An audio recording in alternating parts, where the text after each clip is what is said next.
alaykum hammaga. Xayrli yakshanba. Kecha shanba kuni bitta bemorim keldi. Yanvarda menda davolanib olib chiqishgan.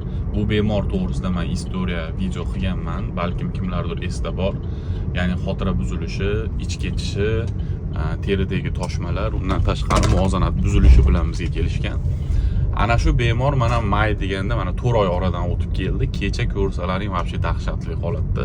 Ya'ni xotira to'liq tiklangan. Yurish muvozanat saqlangan. Bemalol hech kim yordamsiz yurishibdi. Oldin 2 kishi olib yurishga to'g'ri kelardi. Hatto bizga kelishganda ko'tarib olib kirishgan dastlabki kunlar. Ich ketish to'laligicha to'xtagan. Terida toshmalar yo'qolgan. Yana qaytaraman, xotira tiklangan. Ko'rib o'zim ham xursand bo'lib ketdim.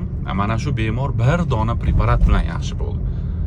Ya'ni aytmoqchimanki, diagnozda to'g'ri qo'yilganligi bemorni to'liq bu holatdan olib chiqib ketgan.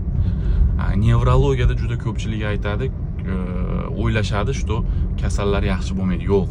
Agar tashxis to'g'ri qo'yilsa, juda ko'p kasallar yaxshi ham bo'ladi, hayot sifati ham ancha yaxshilanadi.